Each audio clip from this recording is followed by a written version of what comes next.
Welcome to Get to the Root of It. I am so excited to be here with Brian Karr tonight. Brian, welcome. Hey, thank you so much for having me. I love doing these. It's Yeah. fun. So, for people who don't know you, can you give us a little background, who you are and what you do? Yeah, I mean, I feel like the easiest way for people to understand is like technically, I go in a house and I find mold in homes that and tell you where it's coming from and how to fix it. But it's a lot bigger than that. I actually don't describe what we do as a business as like a mold inspection company. I really describe what we do as really a health technology company. And we use mold inspections, home inspections as a mechanism to help improve health. And so that's kind of the message throughout our company. And the way that we're able to do that is we work with practitioners, we work with health coaches, we also work with people who have unexplained chronic illnesses for extended periods of time. The general story, which I'm sure your people probably are aware of, is you've been sick for a while, no one can figure it out. Finally, it gets figured out. And it turns out to be there's an environmental exposure component, usually a mold exposure, mold toxicity component that ends up being kind of like the through line of all the weird symptoms that are happening in different places of your body. And that's really who we focus working with. Like we're not the people that you would have come in because I had a tiny thing over here and I just want someone to tell me it's okay. We're the people that come in and the goal of of our clients that we work with is we need to figure out what's going on and how to best handle it so we can get better and we can get healthy again. And that's really like our focus. So our entire inspection process and testing protocols and remediation, setups and everything are all geared around the understanding that we need to reduce exposure so our bodies can kind of find an equilibrium with our homes and breathe with each other. And we do all that through essentially home assessments for water damage and mold. But I like to think that it's a lot bigger than that. Yeah, it is a lot bigger than that. You are in high demand, I think, because this understanding, hopefully, is creeping into more people's awareness that mold can play a role in your physical and mental and cognitive health. It is. I mean, when I started kind of, I've been doing this for like a decade now, and there was a point where we started having clients way early on before we knew anything about health stuff. We started having clients who would ask us questions about their health, basically. Like, oh, is this safe for me? Is this why I might be sick? Like this or that. We didn't know any of that stuff. We started going to medical conferences, like environmental health medical conferences, which like 7, 8 years ago, they were not very big and there was not that many of them. And we were just kind of going for our own education just to see if we could, because we were seeing like a through line. And we started talking to the doctors at these conferences. You get there and you start like talking to people in the breaks and stuff. And like, hey, so, what kind of medicine do you guys practice? Where are you located? We're like, yeah, we're not doctors. And they're like, what are you doing here? That was like the question from all the doctors there. And we explained what we do. And the response from all of them was like, oh my goodness, we need you. This is a piece that we didn't know existed that could be handled. It really just opened our eyes to like how big of an issue this really was. And if you fast forward from, 7, 8 years ago to now, a conference at that time that might have been like 100 practitioners, let's say, is now like 1,000 or 1,500. And what's nice, and to your point, it is becoming more broad awareness because every one of those practitioners has a tree of hundreds of people they're working with, right? And so you can see it. There's been like it started as like a slow, almost like groundswell, it felt like, and now it's turning into more of like a it's okay to talk about this without being looked at weird. Right. Right. Yeah. My personal story was probably 6 years ago, maybe. And I was being treated for chronic Lyme. And I think there's a lot of overlap. And it was, 9 months in, and the doctor says, could there be a mold issue in your house? And I was like, you know what? When I first moved in there was a smell. But they said, so we were renting it. It's a beautiful house in a beautiful neighborhood. I loved the house, but it had sat empty. There had been leaks from the roof. While we lived there was a leak at the refrigerator and the dishwasher, but I smelled it. There was Mm-hmm. something off before we even moved in. but then you get used to it, right? You get used to that smell. I'd leave for vacation.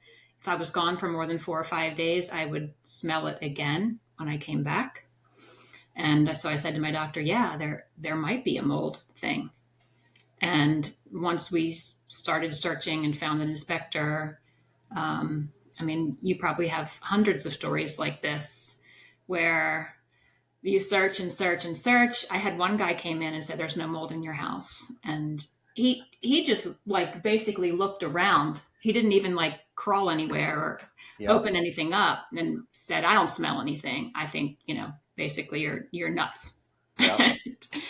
The second guy came in who had a personal story. So his baby was in and out of the hospital over and over and over his first year of life. And it turned out that the apartment that they moved in was aware of mold and just painted over it.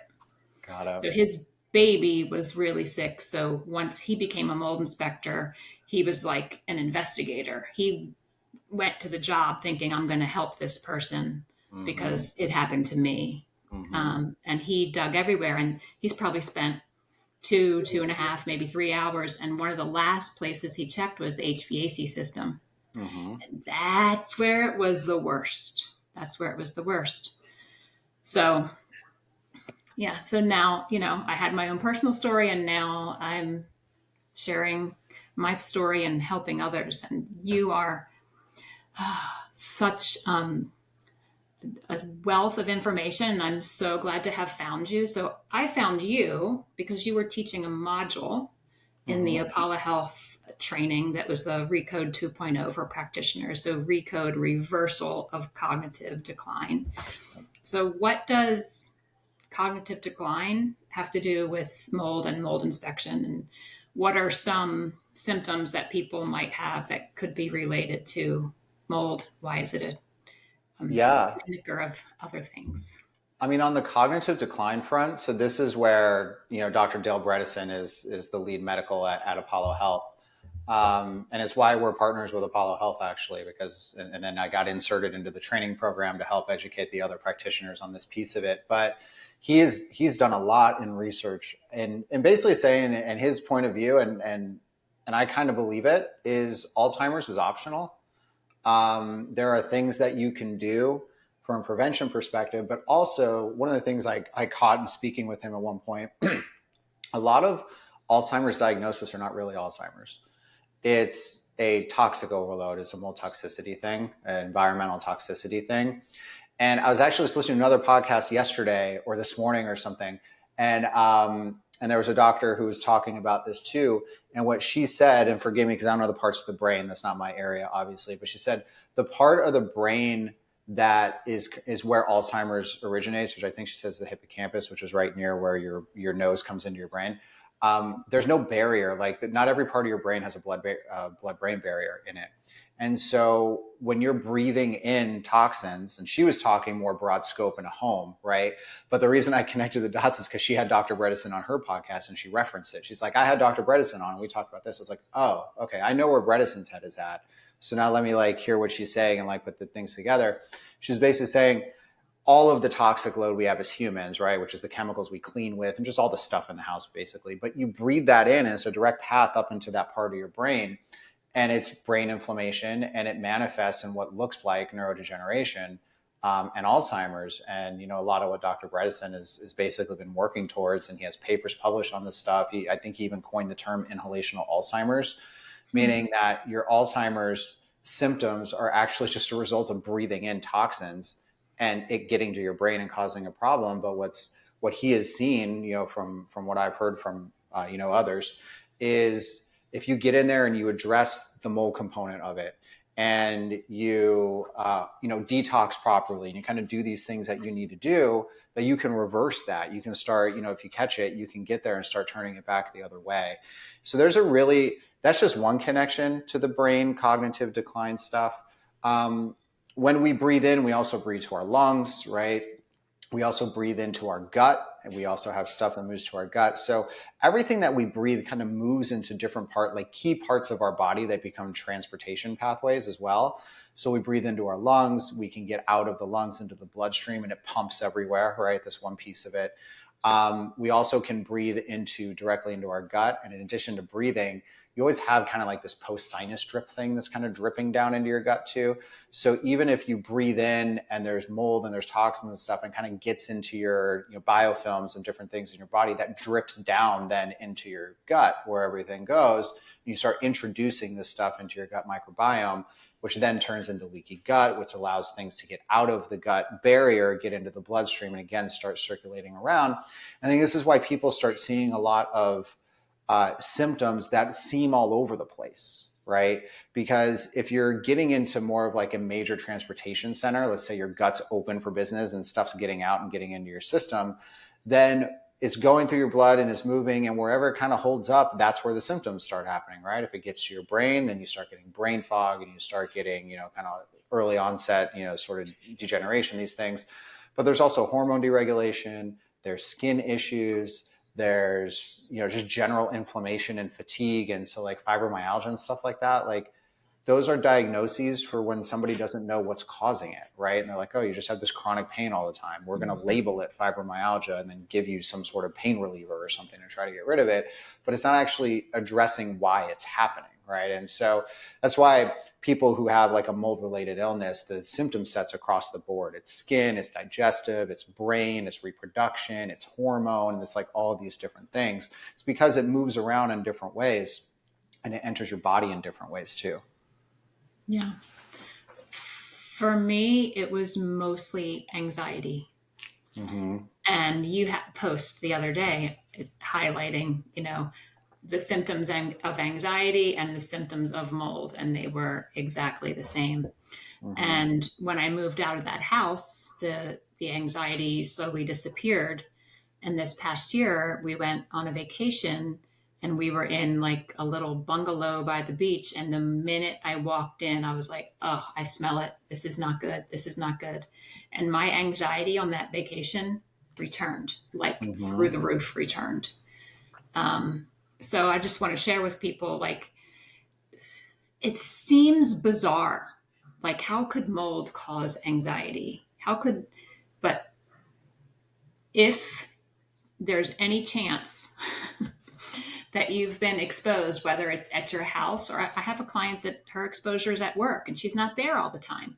And we've made a lot of progress. And then it came up, 6 months in about this workspace.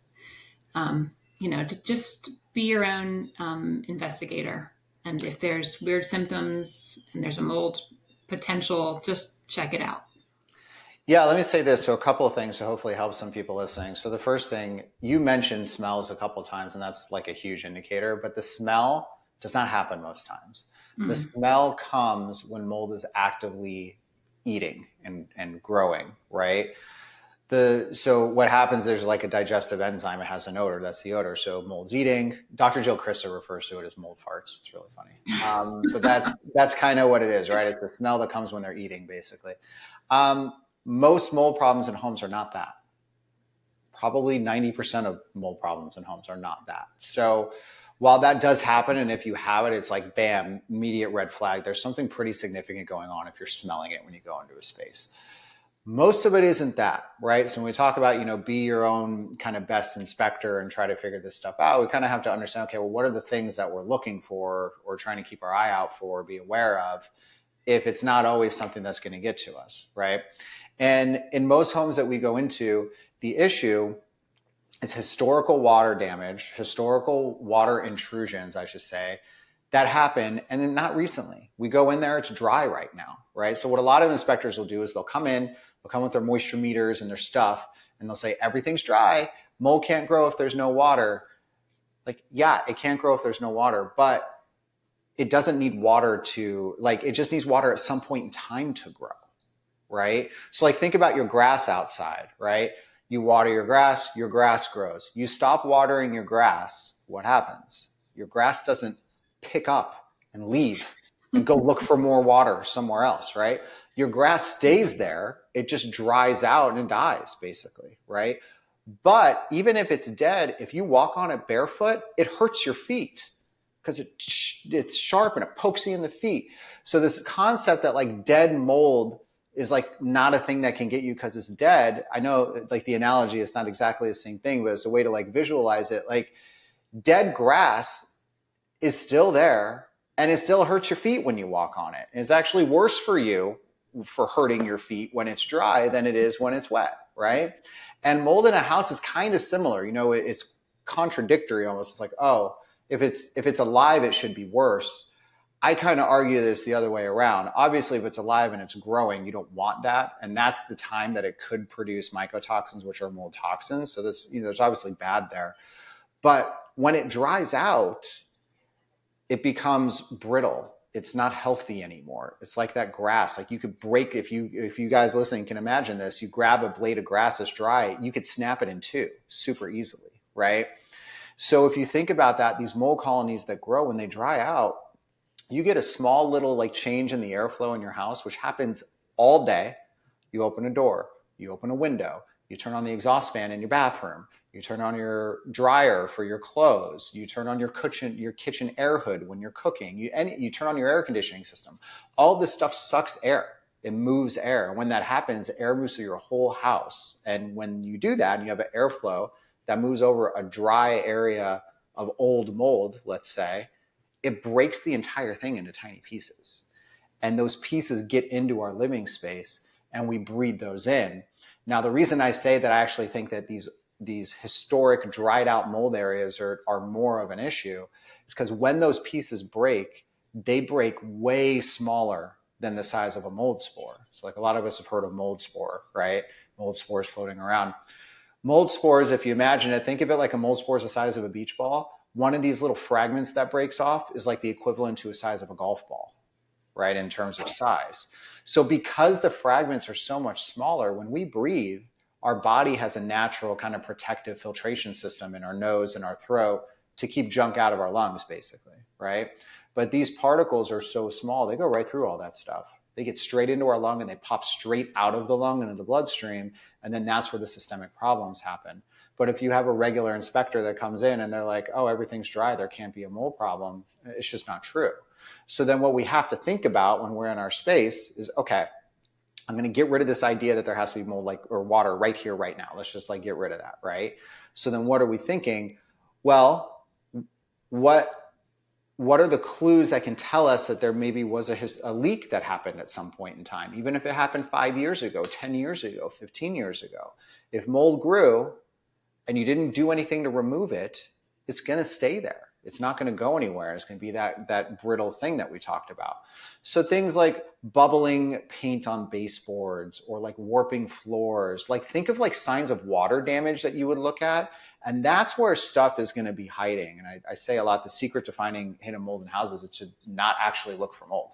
It's to look for signs of water damage. And if you can retrain your eye to look, let's say, on a baseboard next to a tub where water splashes out and it's a common place for something to happen, and look at the baseboard and be like, oh, the very bottom of this baseboard has a little bubbling in the baseboard. Or, hey, there's this little tiny weird stain here that's not 4 feet over on the wall over here.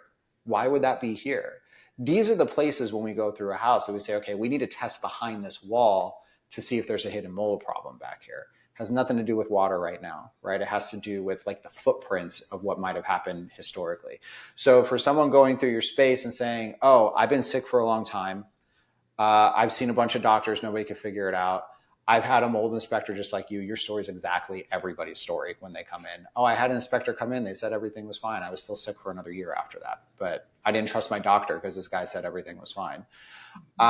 If you've had all of that happen and you're not getting better, then kind of rethink about where the areas where there's the most water in your house happening consistently.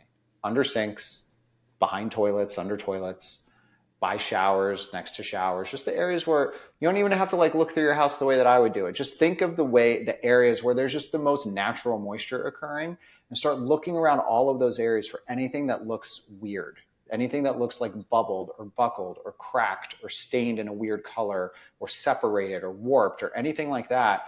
And that will give you an idea of oh, there's a few spots here that are suspect. These could be things, right? And that's an easy thing you can do on your own without paying for a single test, without doing anything, to at least say, oh, there's actually a potential maybe for something else here. And in conjunction with that, sit down and think about however long you've lived in your place, has there ever been a leak in your house? And not just a big flood, right? Those are easy. Things like, oh yeah, you know what? This little thing got loose under my kitchen sink and it dripped down in here for a little while, but we fixed the thing, so we're fine. Well, the water still dripped down there, and there can still be a mold problem down there. So start like doing doing inventory in your mind, like go room by room in your mind. Has anything happened in this room? Oh, my kid's bathroom. Oh yeah, they splash all the time. Okay, that's one thing. Oh, and you know, this sink had that weird little faucet thing that was loose, and I fixed it that one time, and I dried it out like immediately. It doesn't matter. Mark it down, right? Because we know that those areas are a much higher probability that there's something going on. So those are some things for people who are like, you know what, I'm still sick. No, it's been a while. Like, should I be thinking about this environmental thing? Should I be thinking about this mold thing? Just go through your house and do those couple things. Pull everything out from your sinks, look by the showers, look by the tubs, look by the toilets, and do like a mental inventory of every room and just think through what's happened. And just doing that, look at the list you make. I promise you the list is going to be a lot longer than you think it is once you're done with it. And then it's something to help open your eyes of like a possibility of an issue. Yeah. Yeah. That brought up two questions for me. So one, what about people that live in very humid areas if they never had a leak? But I've talked to people who lived in Hawaii and said that they had like mold on their clothes in the back of the closet because it Mm-hmm. was so damp all the time, and most places didn't have air conditioning. Mm-hmm. Um, so could that be an issue for just Yeah. being in a, yeah. So it's a humidity thing, right? So there's actually three different types of mold groupings when it comes to the amount of water that they need to grow. I won't use the science terms, but we'll just say low amount of water, medium amount of water, high amount of water. Low amount of water means humidity over 60%. That's all it means, which means you don't even need a leak. You just need humidity, and humidity is moisture. It is water, right? So if you're in a humid place and the humidity in your house is consistently 60, 65, like over that, the reason you see something like that in the closet is because the closet door is shut. There's no ventilation, there's no airflow, it stagnates, the moisture stagnates in there, and you start getting mold that grows on stuff. So being aware of the humidity throughout the house is really important. The big area that I see problems in humid climates or climates is the HVAC systems. And for some reason, these humid climates, people want to put what they call fresh air intakes or outdoor air intakes to suck air from the outside into their HVAC system because it's like clean, fresh air. But what they're doing is they're pulling in 75% moisture humidity into their HVAC system. Their HVACs are covered in mold because they're basically pulling water into their HVAC system through the humidity component, right? So it's really important if you live in a humid place. Like personally for me, I would just like try to avoid having any sort of outside fresh air intake at all. If you do have it, then there needs to be a pretty immediate dehumidification that happens on all of that as it comes through. So you pull the moisture out before it gets into the system. But that's another big place we see things in humid climates. Yeah. In my personal story, the humidification system was after the filtration system. Mm-hmm. So it went through like 4 or 5 filters, and then they added humidity, and then that's where the mold grew and then blew it out to the house. So Yeah, and you're talking about adding humidity. So again, if it was me, I would never be adding humidity to my HVAC right. systems. Now, I did just work on a very large project with a very big house, and they had, multiple HVAC systems in their house for this giant house. And they did have humidity humidifiers attached to where the supply air starts coming out. And so we started having a conversation because my immediate thought was like, yeah, this is a bad idea. And so we were talking through it. They have kids, they need, their bloody noses, and the air gets really dry and like all this stuff. And it's like, well, ideal scenario, you're putting like portable humidifiers in places where you need them. If that's not an option, and I asked him about this, he said they exist, which is cool. If there's a way to put in, it's called a hygrometer, which is how you read humidity in relative space. If you can insert one of those into the duct runs at various points, and then have it somehow connect to like a notification system. So if it gets over, let's say 40 or 45% or something like that, it triggers an alarm or a warning of some kind to then tell you like, oh, there's something weird, humidity stagnating in here. And you can get to it before it gets to the 55, 60, like that area where it's consistent and causes a problem, then maybe that's an approach where you can keep it installed in your system, but you have to be aware of like what's going on, because we can't see our ducts, right? Nobody sees their duct work. So you have no idea if that's happening, you know? Right. It's interesting. Okay, thank you for talking about the humidity issue. My other question is, I've heard people say, well, there's must be hundreds, maybe thousands of molds. Like, what mold is bad for us? Isn't penicillin a mold? I've had people ask that more than once. Yeah. It's funny. It's the first standard objection to a new concept that somebody's trying to bring, right? So like, no matter what the concept is, if you're like, hey, I've got this idea, I've got this framework, I've got this thing that I know to be true, but you probably have never heard of it, right? And you're going to be skeptical, right? Let me share this thing with you, right? And you start like talking through it. And the first thing everyone does, it's just a natural human thing. The first thing people do, instead of being open to hearing like what's going on, is immediately try to poke holes in the thing and devalue the thing that's being said, right? I Instead of looking at the person who's sharing the information and you say, okay, here's this person, here's how I feel about this person, right? In terms of their knowledge, all this stuff. Maybe I should like listen to this person, but instead it's almost like, you know, your doctor tells you stuff, people like me say stuff, whatever, and there's a reason we're saying things. But as soon as it contradicts like an internal sort of rule that we have or something like that, it immediately turns into defense mode. And defense mode is to start trying to poke holes into something and try to get around it, right? It's almost like we're constantly going to court with ourselves. It's like you're almost always in trial with yourself, because in your mind and your ego all have like you've developed thought processes and beliefs and internalize a lot of stuff. And as soon as you expose yourself to something that contradicts that, your ego is like, whoa, this is not what we believe. Start poking holes in it. This isn't true. And so we always have to like fight this fight like with ourselves internally of trying to be more open-minded to things and understanding that we may not know everything about a particular topic, right? And so let's try to hear from somewhere else. So yes, there's a whole bunch of different kind of molds, right? Some of them produce toxins, some of them don't. Some of them, penicillium is always the good one, because they take the myco that comes off of that and they turn it into penicillin. And now we got an antibiotic that comes out of it, right? And like, oh, there's good things from that. That's a byproduct of that mold that we've then like manufactured and turned into something else good, right?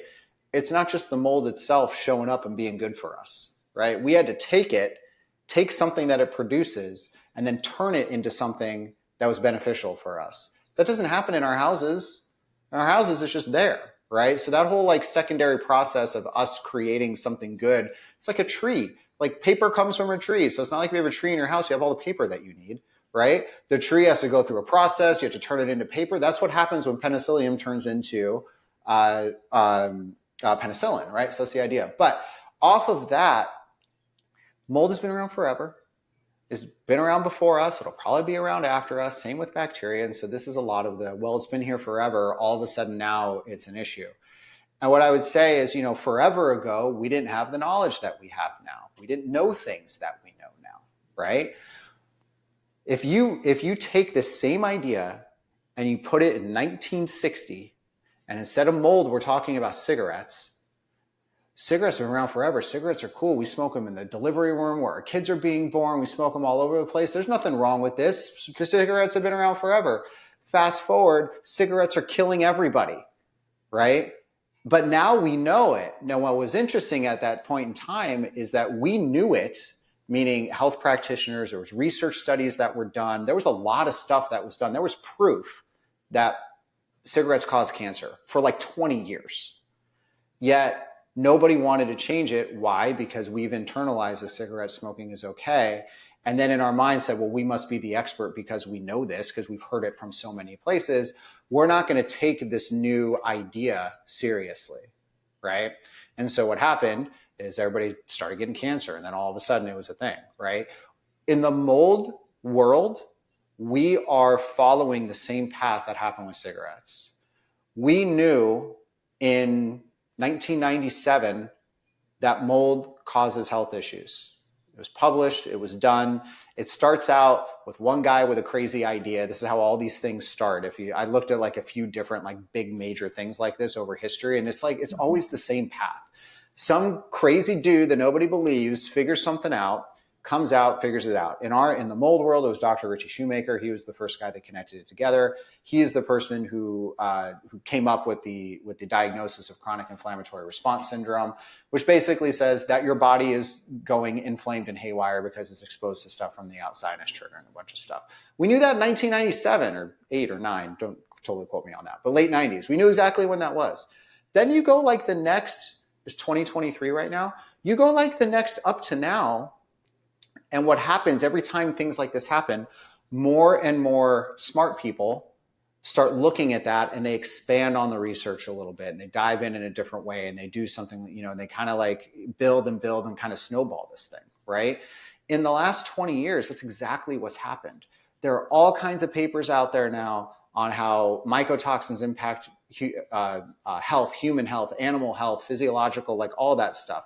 There's so much out there right now that it's kind of hard to deny that it's a thing anymore. But the only way that people as a whole population actually start to embrace something like this is if there's downward push from some sort of governmental entity or something. That's usually the way that it happens. So the only reason cigarettes were no longer a thing is because it started in California and they said you're no longer allowed to smoke cigarettes, right? And then it rolled out and all of a sudden you weren't allowed to anymore. So the decision was kind of made for people, but the governmental agencies and stuff that make those decisions, they don't make those decisions early. They're not like early adopters, even though they see it, right? Because the pushback on them is so much. They have to wait and wait and wait and wait and wait until the point where if they don't act, then there's going to be backlash, as opposed to if they act too soon, there would be backlash from the other direction. This is where we are in mold right now. So we could wait another 20, 30 years if we want to for somebody to decide that there's going to be some sort of regulation and we're going to figure out that, oh man, water damaged houses are bad. This is actually an epidemic that's happening in the world.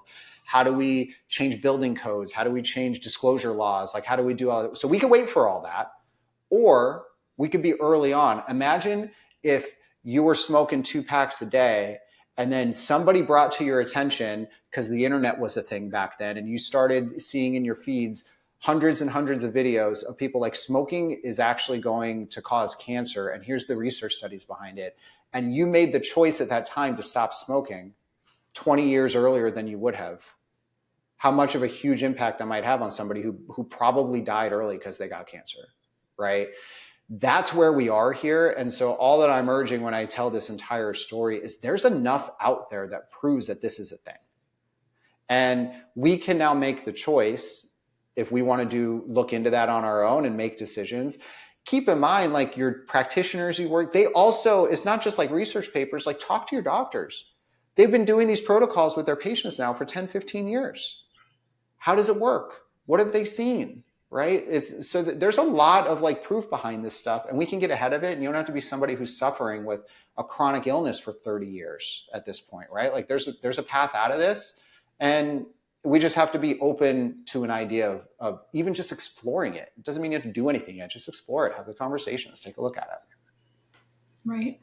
I have seen that in multiple scenarios. Really, the science is decades ahead of policy change. Mm-hmm. When I was an undergrad, 30 some years ago, and one of my professors said, "Oh, don't have margarine. It's partially hydrogenated oil. It was anatomy and physiology class. This is what's bad. This is why it's bad for you." I told all my friends, don't have margarine, don't have Crisco. But it wasn't until like 20 years later that New York was the first city to ban trans fats. And, now companies aren't allowed to put it in the products. But that took a long time. But in 1996 or whatever it was, my science teacher was telling me, and there was evidence before that, long before that. So policy takes a long time to catch up to the science. So thanks for being ahead of the game. Yeah, we're lucky now because in the 90s, there was no TikTok and Instagram and stuff. Like you didn't know where to find information like this. I mean, AOL was like just dial up and you're just like to chat with people on Instant Messenger and stuff. Like that's what it was.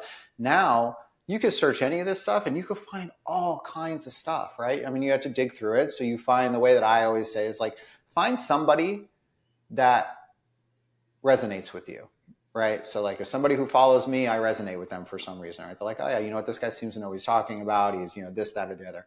Find whoever it is. Is it a doctor? Is it someone like me? Is it whatever, who kind of talks about this stuff?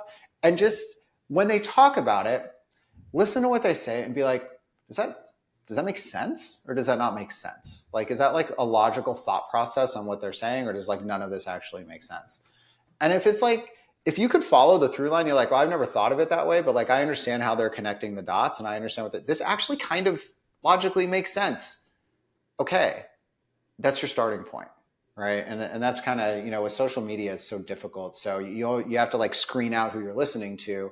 The only way to do that is to kind of spend some time on an individual who you might see a post from them or something like, oh, it's interesting.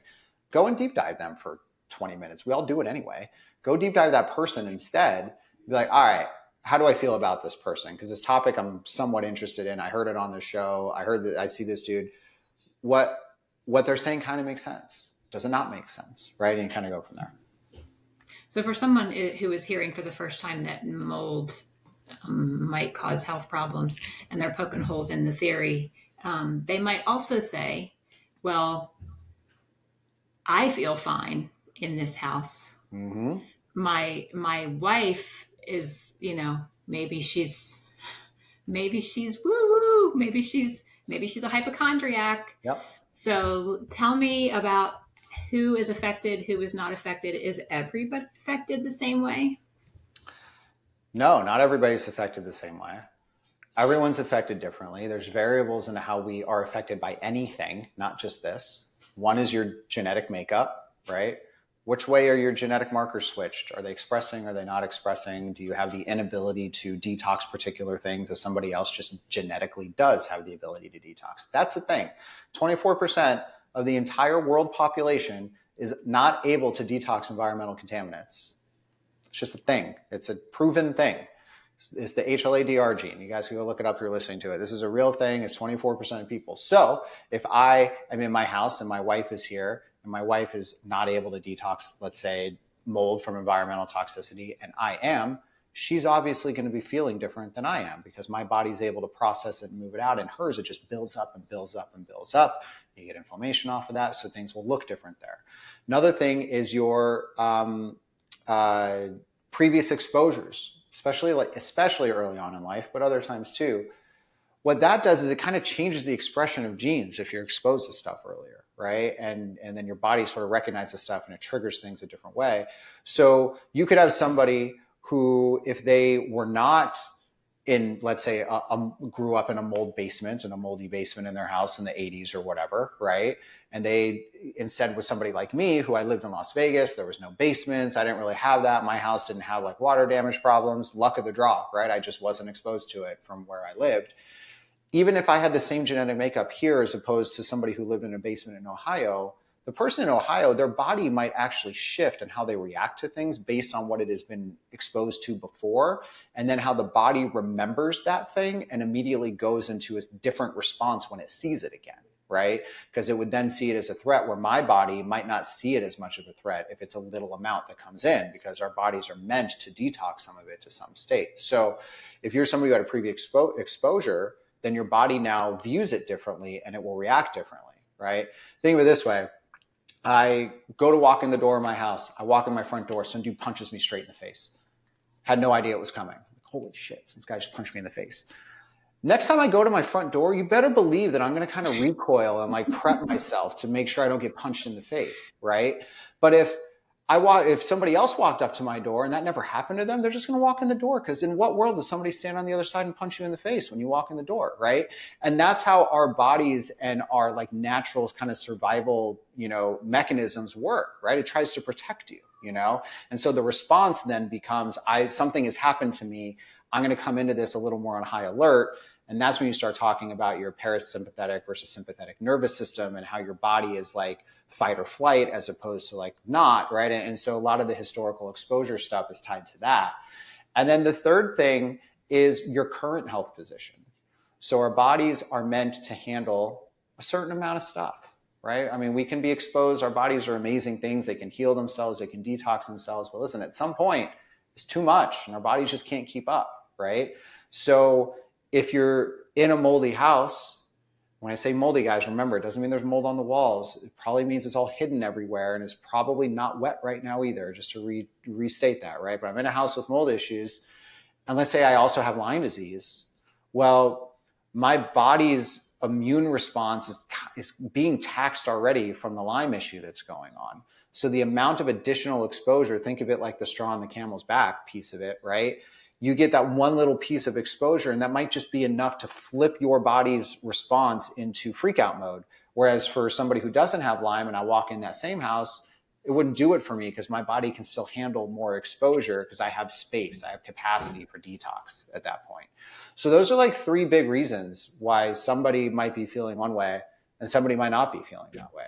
And then just to put some context around the whole thing, listen, there are people who get sick and who don't get sick from the same virus in the same house. My kids go to school, they catch all the crap the kids get at school when they're 2-year-olds and 3-year-olds, and it comes home, and for some reason I don't get sick, but my wife and my other kid get sick. How is that possible?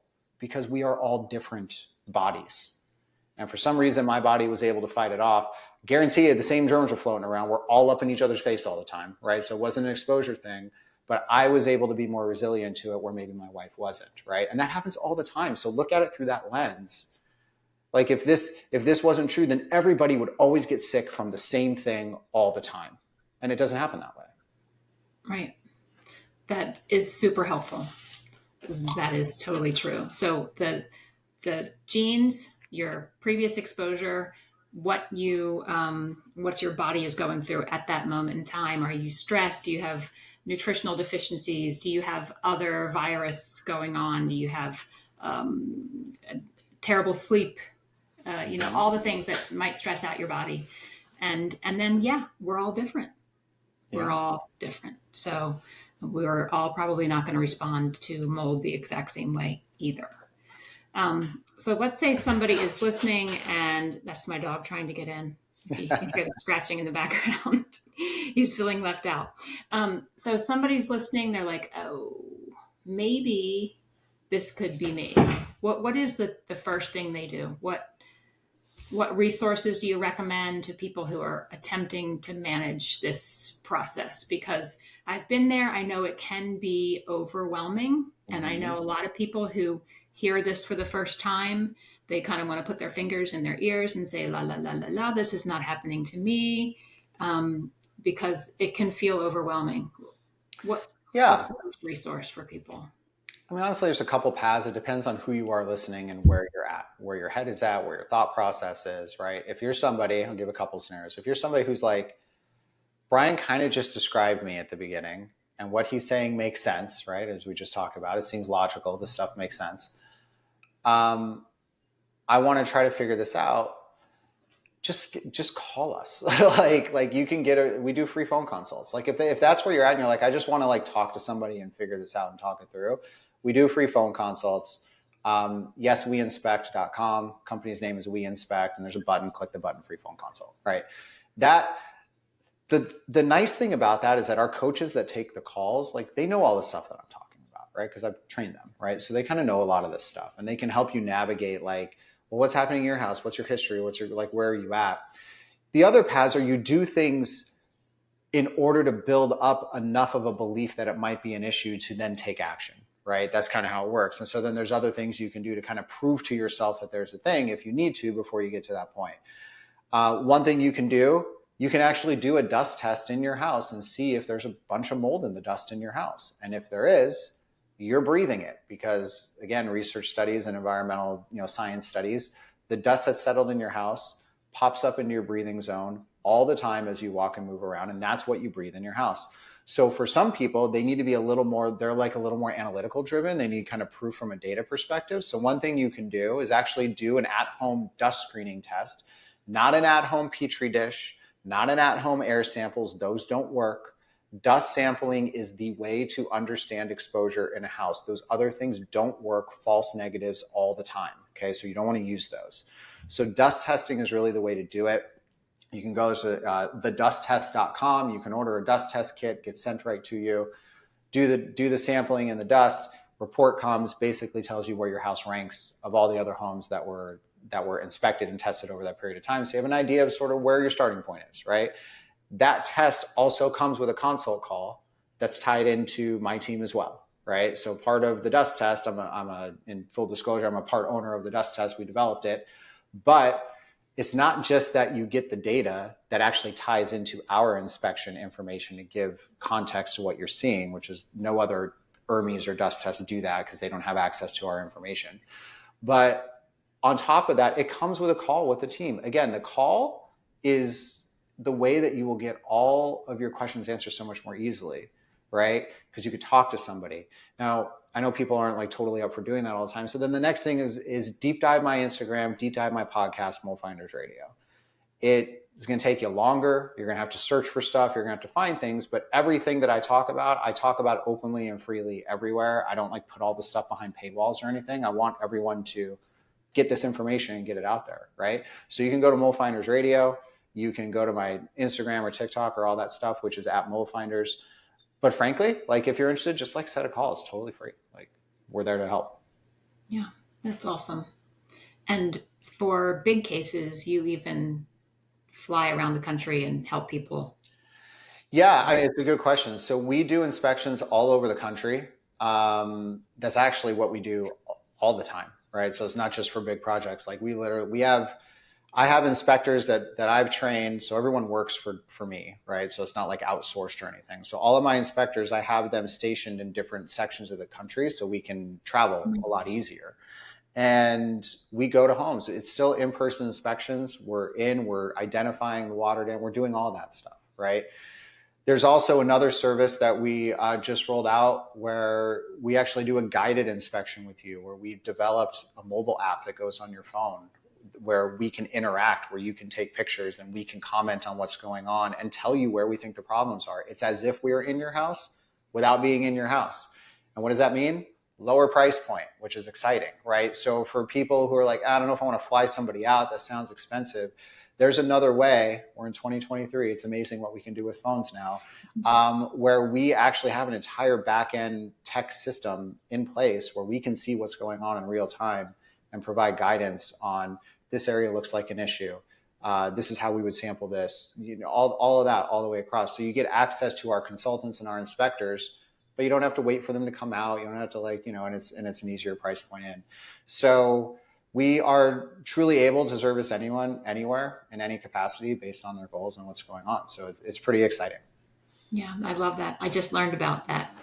It's still in beta testing, or you're rolling it out to everyone soon? We rolled it. We're in beta now. By the time this is out, we'll be rolled out, I'm sure. Okay, So we're close. Yeah, we're close to full rollout. So I'm excited. We've been working on it for 2 years, building the tech, building the back end, the systems. We're now in like full testing mode and just running through the motions here. But like, imagine you like got in a fender bender and like your insurance app says, hey, just take these like 3 pictures of your back fender so we can see it.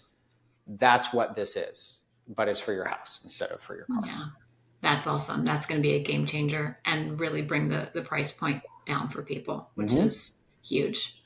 So I want to just touch on something that you mentioned. You said ERMI, and some people might know what an ERMI is, and some people may not know what an ERMI is. Can you just explain that real quick and how that might or might not be beneficial? Yeah, so ERMI is a dust sample. It's really what's been used for dust testing since, I don't know, like 2011 when it came out, I believe. A lot of doctors know it. A lot of people know it at this point who are kind of in the mold world. It's very familiar. There's actually 2 parts of ERMI. ERMI is actually not a sample. It's marketed that way and it's sold that way, but that's not what it is. When the EPA, so it's based off of an EPA study that was also done with the American Housing and Urban Development together. They did a joint study. I want to say it was 2011. They looked at 1,100 homes. 2008. I forget. But anyways, they looked at 1,100 homes. And they were trying to figure out some sort of like index rating system. Is a house moldy? Is it not moldy? Like they're trying to figure out some way to get some concept and context for this stuff. When they were doing it, 2 things were created out of this. The first thing was what's called mold-specific quantitative polymerase chain reaction. So we've all heard of PCR testing after COVID, right? So basically it's mold-specific species PCR testing. That's what they created. So PCR needs basically a sequence that it's looking for, and that's how PCR works. So what they did throughout this development here is they created the reference points that the PCR can look for particular species in a house. They identified the 36 most prevalent species in a house, and so that was the panel that they created. That is actually the sample. The sample is the PCR analysis of the 36 mold species. That is what your sample is. When the result comes back, each of the 36 species has a number next to it, and that is what was found, essentially, right? The number of fragments and spores that were found tied to that mold species. That is your actual sample. Now, the ERMI piece of it is the second thing that they created, which stands for Environmental Relative Moldiness Index. It is a scoring and interpretation of the PCR data. Okay, so when people do ERMIs, and they call them ERMIs because it's just easier to call it that, it's been kind of lumped in where like ERMI is the sample, but the ERMI is not the sample. The ERMI is an overlay of interpretation on the PCR data that's collected from the sample. And what's wrong with the problem with it is that the interpretation is just completely off and wrong. And I don't think they knew it at the time, but now as time has gone on, we've seen where the problems are with it. And the thing is with something that's developed in that way is that it's not constantly updating. It's like one of these things where they put it out and it is what it is, right? And then we kind of realize later what the problems are. So let me explain how it works, and then everybody will kind of, again, does this make logical sense to me? So I'm going to tell you the logical sense piece of it, and then you can kind of see why there's a lot of confusion in ERMI, but why there's also a lot of value in it too, right? It's kind of like a double-edged sword. So the way the scoring system works, the molds are separated into two groups. If you look at an ERMI result, you'll have group 1, which they call water damage molds, and then group 2, which they call common indoor molds. First, spoiler alert here, every mold is a water damage mold. The fact that they somehow named them differently for some reason is crazy to me. Mold doesn't grow without water. You can't have like a non-water mold. It's not a thing.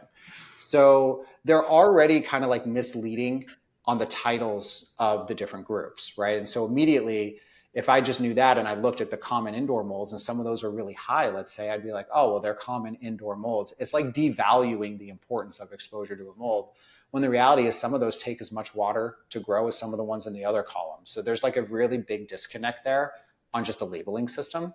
So that's the first piece. But then the second thing is, which is the bigger piece, is how the ERMI score is created. So what the ERMI did is their index basically goes from -4 or below all the way up to 20. And there's 4 quartiles of analysis in it. So you can be Q1, Q2, Q3, Q4. And you get a score. So let's say your score is 7 or whatever. 7 would be in the highest quartile score for them. So it would come back and it would say high mold load. That's what it would say, right? It would be like a scary thing on there, right? And then if you had something that was -2, let's say, it'd be like, oh, there's literally the best house you've ever walked into in your whole life, right? -2, it's great, right? And that's kind of what it is. Now, the problem is how that number is calculated. The way it's calculated is it takes the group 2 molds, and there's a total at the bottom, right? It sums up a total. And then it subtracts that total from the group 1 molds. Okay, so I know people listening, it's hard, so let me try to give some things for context here. Let's say group 1, the total is 10. Let's say group 2, the total is 5. Okay, so what's going to happen, group 2 is 5, you're going to subtract that from 10, and you're going to get a score of 5, right? 10 minus 5 is 5. Okay, that's what you're going to get. 5 means in the ERMI scale, you're in the highest range. That's what a score of 5 means, okay? Now, let's say that you flipped the numbers. So let's say group 1 was 5 and group 2 was 10, okay?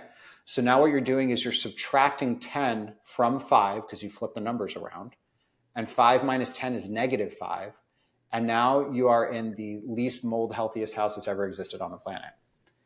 It is the same exact amount of mold in the house. It's just different ones. That's the problem with the math.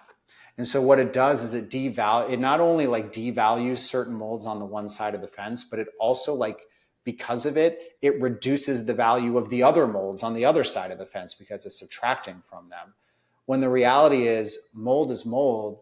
And if we are sensitive to an environmental issue like mold, our body doesn't care what mold it is.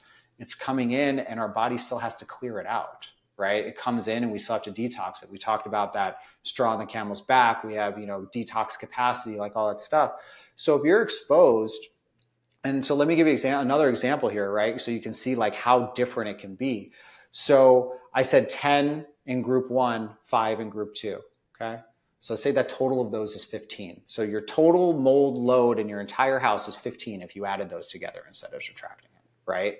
Now let's play it different.